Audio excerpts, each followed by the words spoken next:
सो hey everyone, कैसे हैं आप सब।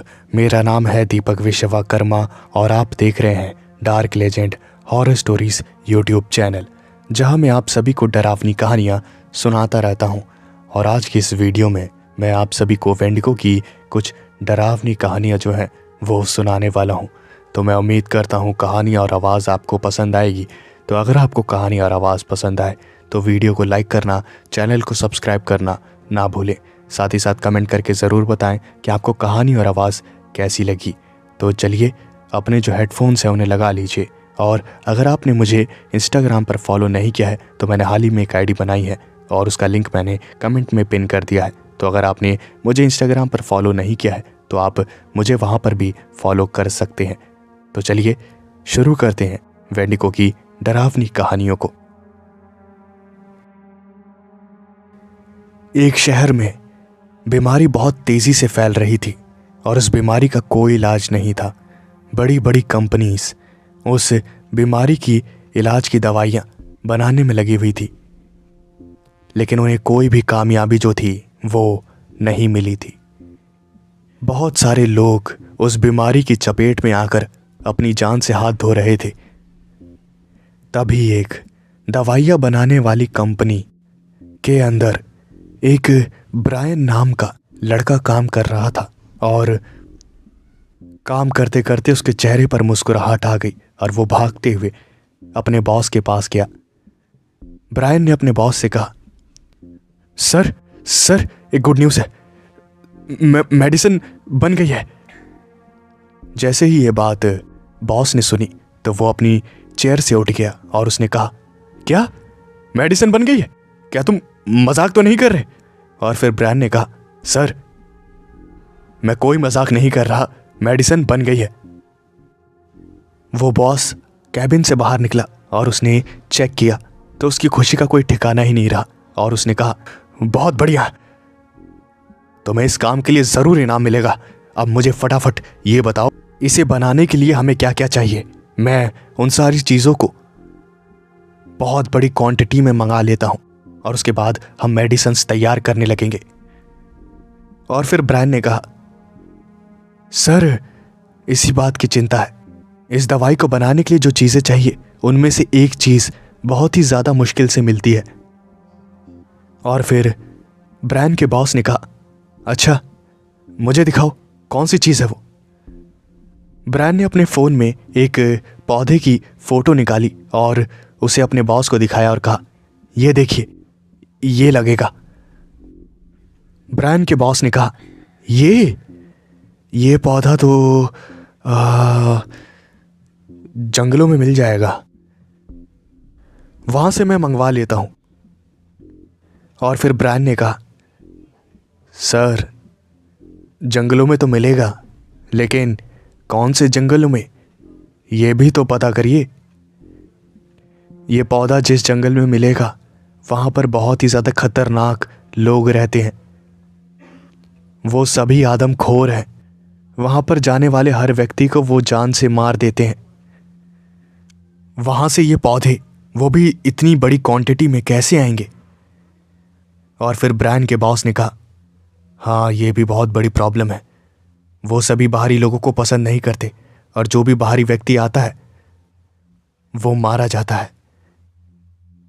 लेकिन हमारे पास कोई और रास्ता नहीं है, अभी हमारे पास मौका है।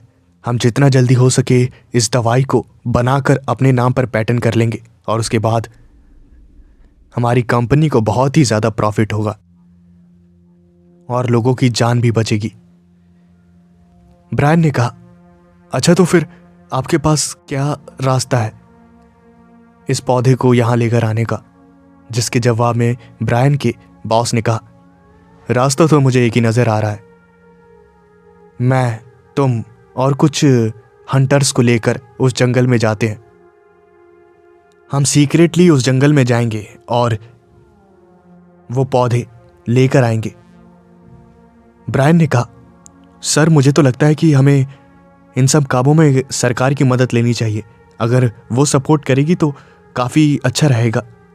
और फिर ब्रायन के बॉस ने कहा, तुम्हारा दिमाग खराब हो गया, अगर गवर्नमेंट को पता चल गया तो ये बात पब्लिक में पूरी तरह से फैल जाएगी और जो बाकी कंपनियां हैं वो भी उस पौधे के पीछे पड़ जाएंगी। समझदारी इसी में होगी कि हम सीक्रेटली वहां पर जाएं और जितने भी पौधे हैं उन सभी को लेकर आ जाएं और यहां पर मेडिसिन्स तैयार कर कर बेचने लगे और उसके बाद दवाई को अपने नाम पर पेटेंट करवा लें। ब्रायन ने कहा, ठीक है सर, जैसी आपकी मर्जी, लेकिन मुझे बहुत डर लग रहा है। वहां पर जाने में जान का खतरा है। अगर वहां पर कुछ हो गया तो। और फिर ब्रायन के बॉस ने कहा, जा तो मैं भी रहा हूं ना ब्रायन, अब हमें रिस्क तो लेना ही पड़ेगा। तुम्हें अंदाजा है ना कि अगर हम इस दवाई को अपने नाम पर पेटेंट करवा कर बाहर मार्केट में उतारे तो हम कितनी कमाई कर सकते हैं। और फिर ब्रायन ने कहा, हाँ ये बात तो है, कमाई बहुत ही ज्यादा होगी। और फिर ब्रायन के बॉस ने कहा, अगर तुम्हें फिर भी डर लग रहा है तो मैं तुम्हें $1 मिलियन दूंगा इस काम के लिए और मैं तुम्हें यहां का हेड भी बना दूंगा। फिर तुम्हें कुछ भी नहीं करना पड़ेगा, सिर्फ बाकी लोगों को इंस्ट्रक्शन देने होंगे। जैसे ही ब्रायन ने $1 मिलियन सुना तो उसके दिमाग ने तुरंत हाँ कह दी और उसने कहा, ठीक है सर, मैं आपके साथ चलता हूं। ब्रायन अपने कैबिन में चला गया और उसने 3-4 जगह फोन किया। शाम के वक्त ब्रायन के बॉस ने ब्रायन से कहा, ब्रायन 2 दिन बाद रेडी रहना। मैंने हंटर्स को हायर कर लिया है और हम उन हंटर्स के साथ उस जंगल में जाएंगे और वो सारे पौधे जो है वो लेकर आ जाएंगे। तुम्हें घबराने की जरूरत नहीं है। ब्रायन ने कहा, ठीक है सर। 2 दिन बाद ब्रायन का बॉस ब्रायन और बहुत सारे हंटर्स एक बोट में सवार होकर उस जंगल की तरफ निकल गए। एक बहुत बड़ी नदी को पार करने के बाद वो सभी उस जंगल के पास पहुंचे, लेकिन जैसे ही उन्होंने वहां का नजारा देखा तो उनकी हालत खराब हो गई। उन्होंने वहां पर देखा किनारे पर कई सारी लंबी लंबी जो लकड़ियां थी वो गाड़ी गई थी और उन सारी लकड़ियों पर इंसानों के कटे हुए सर लटकाए हुए थे। और ये देखकर ब्रायन और उसका बॉस और बाकी के जितने भी लोग थे वो सभी घबरा गए। और ब्रायन ने कहा, सर मुझे यहां कुछ ठीक नहीं लग रहा है। हम यहां जाकर सही तो कर रहे हैं ना? और फिर ब्रायन के बॉस ने कहा, हमारे पास कोई और रास्ता नहीं है, हमें जाना ही होगा और हमें डरने की जरूरत नहीं है। हमारे पास इतने सारे हंटर्स हैं, सबके पास गन्स हैं। अगर कुछ भी खतरा होगा तो हम उन आदिवासियों को जान से मार देंगे। उस बोट को नदी के किनारे लगाया गया और उसके बाद वो सभी बोट से उतर गए। वो सभी उस जंगल के अंदर जाने लगे। जंगल बहुत ही ज्यादा गहरा था। जैसे ही वो जंगल के अंदर गए तो वहां अंधेरा ही था, क्योंकि वो जंगल इतना ज्यादा घना था कि वहां सूरज की जो रोशनी थी वो भी ठीक से पहुंच नहीं रही थी। ब्रायन को बहुत ही ज्यादा डर लग रहा था, लेकिन पैसों की लालच में वो उस जंगल के अंदर चला जा रहा था और बाकी लोग भी उसके साथ में थे। उन सभी के पास उस पौधे की फोटो थी और वो सभी उस पौधे को ढूंढ रहे थे।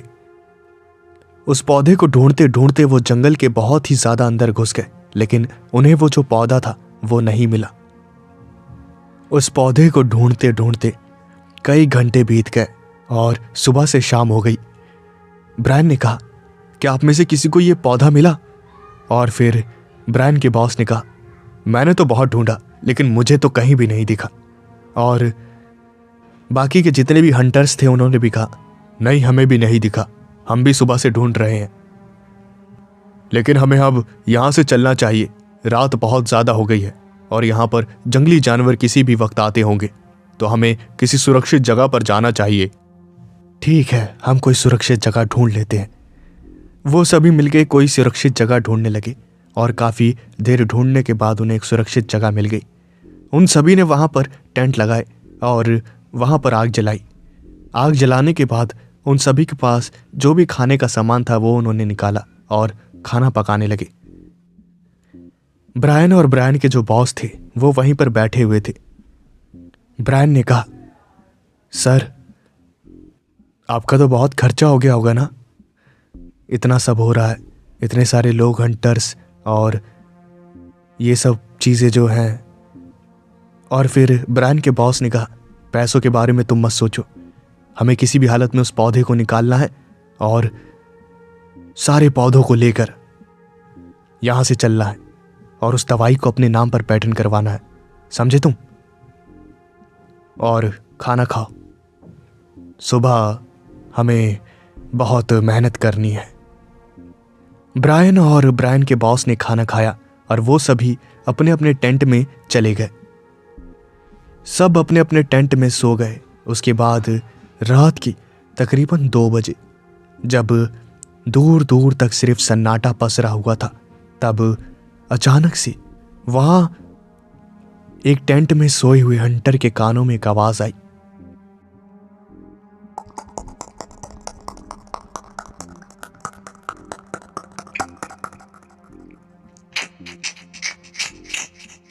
जैसे ही ये आवाज उस हंटर ने सुनी तो वो अपने टेंट से बाहर निकला और आसपास देखने लगा। उसके पास एक टॉर्च थी, तो उसने उस टॉर्च की रोशनी चारों तरफ मारी, लेकिन उसे कुछ भी नजर नहीं आया। वो अपने टेंट में वापस जा ही रहा था, तभी अचानक से एक तीर आया और उस हंटर के सर के आर पार हो गया। वो हंटर चीखता चिल्लाता उससे पहले ही उसका जो काम था वो खत्म हो गया और वो जमीन पर धड़ाम से गिरा। झाड़ियों में से कुछ काले काले लोग निकले और वो बहुत ही ज्यादा डरावने थे। उन्होंने वहां वो जो हंटर की लाश थी उसे उठा लिया और वहां से ले गए। सुबह सुबह वहां एक हंटर चिल्लाने लगा और उसकी चीख सुनकर सारे जितने भी हंटर्स थे और ब्रायन के जो बॉस थे वो सभी बाहर निकले। और ब्रायन के बॉस ने कहा, अरे क्यों चिल्ला रहे हो यार, सुबह सुबह सोने भी नहीं देते। तभी उसके बाद ब्रायन ने और ब्रायन के बॉस ने जो देखा उसे देखकर उन दोनों की हालत खराब हो गई। उन्होंने देखा एक हंटर का कटा हुआ सर वहीं टेंट के बाहर पड़ा हुआ था और ये वही हंटर था जिसे रात को आदिवासियों ने मार दिया था। इतना डरावना नजारा देखकर ब्रायन और ब्रायन के बॉस दोनों ही बहुत ही ज्यादा घबरा गए। ब्रायन के बॉस ने कहा, ये कैसे हो गया, क्या कब हुआ ये?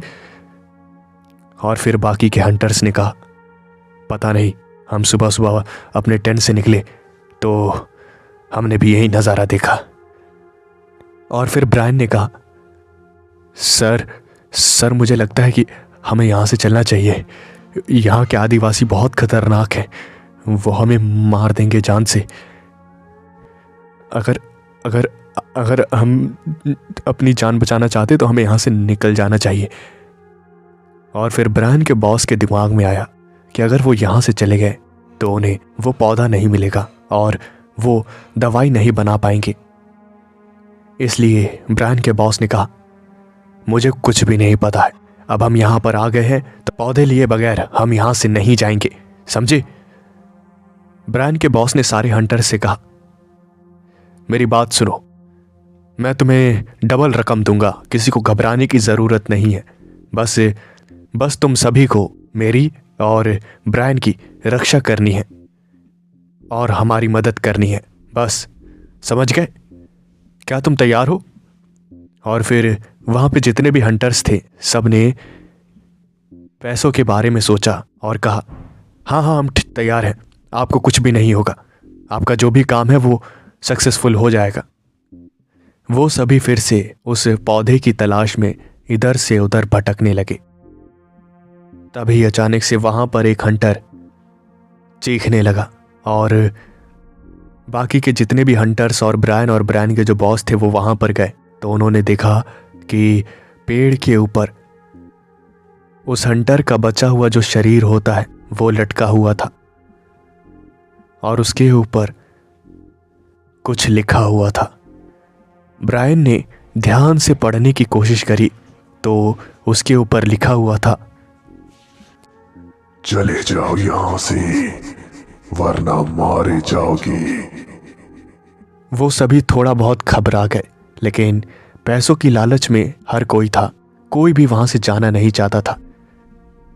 जैसे तैसे उन्होंने अपने दिल पर पत्थर रखा और फिर से उसी पौधे की तलाश में इधर से उधर भटकने लगे। काफी घंटे बीत गए लेकिन किसी को भी उस पौधे का नामो निशान नहीं मिला। ऐसे ही शाम हो गई और शाम के वक्त अंधेरा होने लगा। जैसे जैसे अंधेरा हो रहा था वैसे वैसे ही ब्रायन और ब्रायन के बॉस की शक्ल पर 12 बज रहे थे, क्योंकि वहां का जो माहौल था वो बहुत ही ज्यादा डरावना हो रहा था। रात हो गई और वो सभी फिर से एक सुरक्षित जगह की तलाश में लग गए। बहुत देर बाद उन्हें एक सुरक्षित जगह मिली जहां पर वो अपनी रात जो थी वो गुजार सकते थे। उन्होंने वहां पर फिर से टेंट लगाए और इस बार उन्होंने फैसला किया कि 2 लोग उठकर पहरा देंगे और बाकी सोएंगे। बारी बारी ड्यूटी लगेगी ताकि कुछ भी गलत ना हो जैसे पिछली रात हुआ था। और 2 जो हंटर थे वो जाग रहे थे और बाकी सब अपने अपने टेंट में सो गए। उन दोनों हंटर्स के हाथों में बंदूक थी और वो पहरेदारी कर रहे थे। तभी अचानक से उन्हें अंधेरी झाड़ी में कुछ हलचल महसूस हुई और उन्होंने अपनी जो गन थी उस झाड़ी की तरफ पॉइंट कर दी। वो झाड़ी बहुत तेजी से हिलने लगी और वो जो हंटर थे वो घबरा गए और उन्होंने गोली चला दी। गोली चलाते ही वहां पर एक बच्चे के चिल्लाने की आवाज आई और वो दोनों हंटर एक दूसरे की शक्ल देखने लगे। उस झाड़ी में से एक बच्चा तड़पता हुआ बाहर निकला और उसे गोली लग गई थी। वो चीखने चिल्लाने लगा और उसकी चीखें सुनकर टेंट से जितने भी लोग थे सब बाहर आ गए। हंटर्स और ब्रायन का बॉस सभी हैरान थे कि आखिर हुआ क्या है। और उसके बाद ब्रायन के बॉस ने कहा, क्या हुआ क्या है? ये लड़का, इसे गोली कैसे लगी? और फिर उन हंटर्स ने कहा, सर पता नहीं, हम पहरेदारी कर रहे थे और अचानक से हमने देखा कि झाड़ी में हलचल हो रही है। हमें लगा कि कोई खतरनाक जानवर है, इसलिए हमने गोली चला दी। वो बच्चा चिल्लाता हुआ वहीं पर मर गया और वो सभी कुछ समझ पा ही नहीं रहे थे कि आखिर हो क्या रहा है। तभी एक हंटर ने कहा, यह बहुत बड़ी मुसीबत हो गई है, अब हम यहां से निकल जाना चाहिए। हमने इस बच्चे को मार दिया है और ये इन जंगल में रहने वाले आदिवासियों का बच्चा है। अब किसी भी हालत में वो हमें जिंदा नहीं छोड़ेंगे। जिसके बाद ब्रायन ने कहा, इसमें हमारी क्या गलती है? इन दोनों ने सही किया। अब खतरा महसूस होगा तो गोली तो चलेगी ही ना। इतनी रात में कोई अपने बच्चे को क्या ऐसे बाहर छोड़ सकता है? और फिर उस हंटर ने कहा, गलती हमारी है, हम उनके जंगल में हैं, ना कि वो हमारे इलाके में है। वो जो मर्जी यहां कर सकते हैं। ब्रायन के बॉस ने कहा, तो अब क्या करना है? उसके बाद उस हंटर ने कहा, सबसे पहले तो हमें जगह चेंज करनी है। अगर हम यहां पर रुकेंगे तो वो आदिवासी यहां पर आते ही होंगे और वो जब अपने बच्चे की लाश को देखेंगे तो न जाने उनका गुस्सा, हम में से कोई जिंदा नहीं बचेगा। यहां से निकल जाना ही सही है। उन सभी ने अपने अपने टेंट जो थे वो पैक करे और वहां से निकल गए। वो थोड़ी ही दूर निकले थे तभी वहां पर लोगों की अजीब अजीब से रोने की आवाजें आने लगी।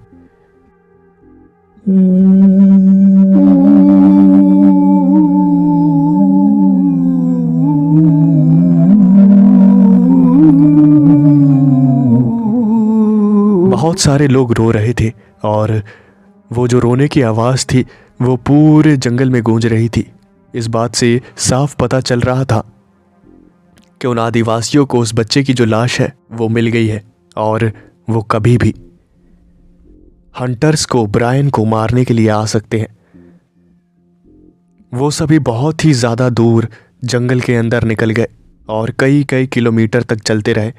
जब उन्हें पूरी संतुष्टि हो गई कि वो आदिवासी यहाँ तक नहीं आ पाएंगे तो उन्होंने उसी जगह पर टेंट लगाया और वहीं पर आराम करने लगे। फिर से 2 लोग पहरेदारी करने के लिए जगे रहे और बाकी अपने अपने टेंट में सो गए। ब्रायन और ब्रायन का जो बॉस था वो अपने टेंट में सो रहे थे और बाकी हंटर्स भी अपने अपने टेंट में सो रहे थे। तभी रात के तकरीबन 2 बजे वहां पर आवाजें आनी शुरू हो गई। मारो मारो मारो मारो मारो सबको मारो मारो मारो। ढेर सारे लोगों की कदमों की आवाजें आने लगी और वो सभी चिल्लाते हुए टेंटों के पास आ रहे थे। ब्रायन और ब्रायन का जो बॉस थे वो दोनों वहां से निकले और जितने भी हंटर्स थे तब निकले।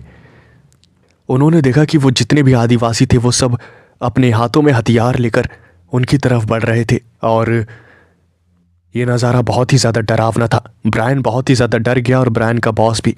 ब्रायन के बॉस ने कहा, अपनी अपनी गन्स ले लो और हमें प्रोटेक्ट करो। वो सभी जितने भी हंटर्स थे सबने अपनी अपनी गन उठाई और सीधा अंधाधुंध गोलीबारी करने लगे।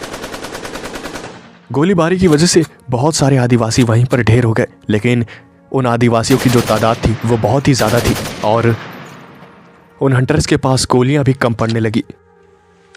हंटर्स ने कहा, हमारे पास गोलियां कम हो गई है, अगर हमें यहां सरवाइव करना है तो हमें यहां से भागना पड़ेगा। वो सभी वहां से भागने लगे और भागते भागते वो काफी दूर निकल गए। वो आदिवासी उनका पीछा कर रहे थे। भागते भागते वो एक पुल के पास पहुंच गए और वो पुल बहुत ही ज्यादा कमजोर और पुराना सा था। ब्रायन और ब्रायन के बॉस ने जब ये देखा तो वो हैरान रह गए और उस पुल के नीचे बहुत ही गहरी खाई थी। अब उन्हें समझ नहीं आ रहा था कि आखिर क्या किया जाए। उन हंटर्स ने कहा, मुझे लगता है कि अगर हमें अपनी जान बचानी है तो हमें उस साइड जाना चाहिए और उसके बाद हम पुल को तोड़ देंगे ताकि आदिवासी वहां तक ना आ पाए, और वहां से कोई ना कोई और दूसरा रास्ता तो होगा ही, वरना हम हेलीकॉप्टर मंगवा लेंगे। ब्रायन के बॉस ने जब ये बात सुनी तब ब्रायन के बॉस ने कहा, हाँ हाँ बिल्कुल सही है, चलो चलो चलो चलो चलो, बारी बारी करके सब निकलो सब निकलो। ब्रायन सबसे पहले इन्हें जाने दो, फिर हम पीछे पीछे चलते हैं। जितने भी हंटर्स थे वो सब उस पुराने से ब्रिज के उस पार चले गए और ब्रायन और ब्रायन का बॉस दोनों उस ब्रिज को पार कर रहे थे। तभी अचानक से पीछे से उन आदिवासियों की आवाजें आने लगी और ब्रायन और ब्रायन का बॉस बहुत ज्यादा डर गए। वो दोनों वहां से भागते हुए सीधा पुल के उस पार पहुंच गए और जैसे ही वो आदिवासी वहां किनारे पर पहुंचे तो वो सभी रुक गए और वो सभी ब्रायन के बॉस को और बाकी जितने भी हंटर्स थे सबको घूरने लगे।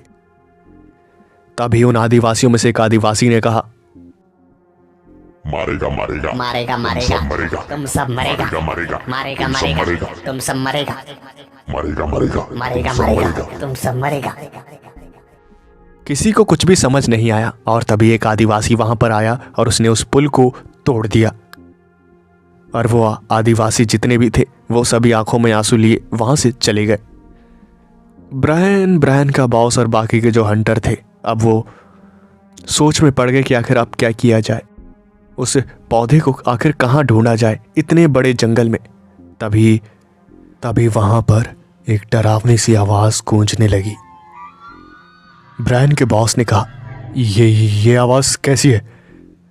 क्या तुम में से किसी को इस आवाज के बारे में कुछ पता है? और फिर वो जो सारे हंटर्स थे वो सभी घबरा गए। उन्होंने अपनी बंदूक जो थी वो निकाल ली और आस पास देखने लगे कि आखिर आवाज आ कहां से रही है। तभी वहां जंगल के अंदर से एक अजीब से राक्षस के चिल्लाने की आवाज आई और यह आवाज सुन के जितने भी हंटर्स थे सब बहुत ही ज्यादा घबरा गए। ब्रायन के बॉस ने कहा, अरे तुम में से कोई बताएगा कि आखिर ये किसकी आवाज है? और फिर कई हंटर्स ने कहा, हमें नहीं पता, हमने पहली बार सुनी है ये आवाज। और उसके बाद एक जो हंटर था उसकी जो टांगे थी वो कांपने लगी और वो बहुत ही ज्यादा घबरा रहा था। उस घबराते हुए हंटर ने कहा, अब हमारा बचना नामुमकिन है क्योंकि ये आवाज और किसी की नहीं बल्कि आदमखोर वेंडिगो की है जिसे इंसानी मांस की भूख लगती है। मैं पहले भी वेंडिगोस को देख चुका हूं और वो जिसे भी अपना शिकार बनाने का ठान लेते हैं उसे अपना शिकार बनाकर ही दम लेते हैं। अब भलाई इसी में होगी कि हम यहां से वापस लौट जाएं। और मैं तो कहता हूं आप जितना जल्दी हो सके यहां पर हेलीकॉप्टर मंगा लीजिए और हमें यहां से एयरलिफ्ट करवा लीजिए, क्योंकि यहां से आगे जाना मौत को गले लगाने के बराबर है। ब्रायन ये सारी बातें सुन के बहुत ही ज्यादा डर गया, लेकिन ब्रायन का जो बॉस था उसकी आंखों पर पैसों की जो पट्टी थी वो बंधी हुई थी, वो प्रॉफिट चाहता था। ब्रायन के बॉस ने कहा, देखो मैं तुम्हें पहले डबल पैसा दे रहा था, अब मैं तुम्हें ट्रिपल पैसा दूंगा, ठीक है? तुम्हें घबराना नहीं है, और साथ ही साथ मैं तुम्हारे लाइफ टाइम का जो खर्चा है वो भी उठाऊंगा। तुम्हारी फैमिली सिक्योर रहेगी, समझे तुम? और अगर इस मिशन में किसी को कुछ भी हो गया तो उसके परिवार को मैं इतना पैसा दूंगा कि वो जिंदगी भर आराम से अपनी जीवन को बिता ले, ताकि उसे जिंदगी भर किसी भी चीज की कोई कमी ना हो, समझे तुम? और फिर वो सभी हंटर्स जो थे वो सभी पैसों की लालच में आकर ब्रायन के बॉस की बात मानने के लिए तैयार हो गए और सभी उस जंगल के अंदर चले गए। वो फिर से उस फोटो को लेकर इधर से उधर जंगल में भटक रहे थे। तभी अचानक से एक हंटर ने कहा, अरे मेरा साथी कहाँ गया? और फिर सभी वहीं पर रुक गए और उन्होंने आसपास देखा तो एक हंटर जो था वो गायब था। वो कहाँ था इस बारे में कोई पता नहीं लग पा रहा था। वो सभी उस हंटर को ढूंढने लगे। तभी अचानक से एक पेड़ के ऊपर से उस हंटर का कटा हुआ सर जमीन पर गिरा और ये देखकर वो सभी हंटर्स घबरा गए। और जैसे ही उन्होंने ऊपर की ओर देखा तो वहां एक पेड़ के ऊपर एक पतला सा दिखने वाला राक्षस वेंडिगो बैठा हुआ था और वो उस हंटर का जो शरीर का मांस था उसे खा रहा था। मांस को खाते खाते उसका पूरा जो चेहरा था वो खून से लाल हो गया था। जैसे ही हंटर्स ने ये देखा तो उन्होंने अपनी बंदूकें निकाली और उस वेंडिगो पर ताबड़तोड़ गोलियां चलाई, लेकिन उन गोलियों का वेंडिगो पर कोई असर नहीं हो रहा था। उस वेंडिगो ने देखते ही देखते 2-3 हंटर्स को मौत के घाट उतार दिया और उनकी लाश को लेकर वहां से गायब हो गया। बाकी जो हंटर्स थे वो ये सब देखते रह गए। गोलियों का कोई भी असर उस आदमखोर पर नहीं हो रहा था। वो सभी अपनी जो जान थी उसे बचाकर वहां से भागे। पूरी रात उन्होंने खौफ के साए में बिताई और जैसे ही सुबह का सूरज उगा तो उनमें से जितने हंटर्स थे उनमें से कुछ हंटर्स ने कहा, देखिए हम इस मिशन में आपका साथ नहीं दे सकते, हमें घर वापस जाना है, आप एयरलिफ्ट करवाइए हमें। और फिर ब्रायन के बॉस ने कहा, मैं तुम्हें ट्रिपल पैसा क्यों दे रहा हूं? मैं तुम्हें इस बात की गारंटी क्यों दे रहा हूं कि तुम्हें अगर कुछ हो गया तो तुम्हारी फैमिली को लाइफ टाइम मैं देखभाल करूंगा। क्यों ये सब मैं कर रहा हूं? मैं जानता हूं इस मिशन में जान का खतरा है, समझे तुम? मेरी बात मानो, बस हमें उस पौधे को ढूंढना है, वो यहीं कहीं होगा। जैसे ही वो पौधा हमें मिल जाएगा तो उन सारे पौधों को लेकर हम यहां से तुरंत एयरलिफ्ट करके निकल जाएंगे। मैं तुम्हें पहले डबल ट्रिपल पैसा दे रहा था, चलो ठीक है, मैं मानता हूं कि जान का खतरा है, बहुत ही ज्यादा बुरी मौत मिल सकती है, ठीक है कोई बात नहीं, मैं तुम सभी को 25-25 करोड़ रुपए दूंगा। अब तो तुम मेरा साथ दोगे ना तुम सब? जैसे ही उन हंटर्स ने 25-25 करोड़ सुने तो वो फिर से पैसों की लालच में ब्रायन के बॉस का साथ देने के लिए मजबूर हो गए। बहुत ही ज्यादा ढूंढने के बाद उन्हें एक जगह पर वो जो पौधे थे वो मिल गए और जैसे ही उन्होंने वो पौधे देखे तो ब्रायन और ब्रायन के बॉस की खुशी का कोई ठिकाना ही नहीं रहा। सारे हंटर्स बहुत ज्यादा खुश हो गए। वहां पर ढेर सारे पौधे लगे हुए थे और ब्रायन ने और ब्रायन के बॉस ने तुरंत उन्हें इकट्ठा करना शुरू कर दिया। ब्रायन के बॉस ने कहा, देखा देखा, मैं कह रहा था ना, पौधे हमें जरूर मिलेंगे। हाँ, अभी हम एयरलिफ्ट करके चले जाते तो हमें क्या मिलता? कुछ भी नहीं। अब देखो, हमें इतने सारे पौधे मिल गए, मजा आ गया। अब इन सारे पौधों को लेकर हम चलेंगे, ठीक है? सारे हंटर्स बहुत ज्यादा खुश थे क्योंकि मिशन जो था वो सक्सेसफुल हो गया था और उन्होंने सारे पौधे इकट्ठा कर लिए। उसके बाद ब्रायन का जो बॉस था उसने सोचा कि ये जो क्वांटिटी उन्हें मिली है वो कम है, अगर थोड़े और पौधे मिल जाते तो प्रॉफिट और होता, वो ज़्यादा दवाइयाँ बना पाते और ज़्यादा प्रॉफिट कमा पाते। इसलिए ब्रायन के बॉस ने कहा, अच्छा मेरी बात सुनो, मैं तो कहता हूँ कि थोड़ी देर और रुक जाते हैं, मतलब हम आसपास थोड़ा छानबीन करते हैं, हमें और पौधे मिल सकते हैं। ब्रायन ने कहा, सर अब हमें जितने पौधे मिल गए, हमें इतने पौधे लेकर यहां से निकलना चाहिए। रात को जो कुछ भी हुआ वो बहुत ही ज्यादा डरावना था। अब कोई गारंटी नहीं है कि अब अगर रात को यहां पर रुके तो सुबह का सूरज देख पाएंगे कि नहीं। इसलिए मैं तो कहता हूं हमें जितना भी मिला है यहां से लेकर निकलते हैं। और फिर ब्रायन के बॉस ने कहा, अगर हम ऐसे ही डरेंगे तो कैसे काम चलेगा, बताओ? अभी हमें और पौधे ढूंढने चाहिए, समझे तुम? ठीक है, 25 करोड़ के 30 करोड़ ले लेना, ठीक है? बस खुश? ब्रायन का जो बॉस था वो प्रॉफिट के लालच में और जो हंटर्स थे वो पैसों की लालच में उस जंगल में रुक गए और रात हो गई। रात के वक्त उन्होंने जितने भी टेंट थे उनके आसपास जो थी वो आग जलाई ताकि कोई भी जंगली जानवर या फिर वो राक्षस आग के पास ना आ पाए। और फिर कुछ हंटर्स जो थे वो वहीं पहरेदारी करने लगे।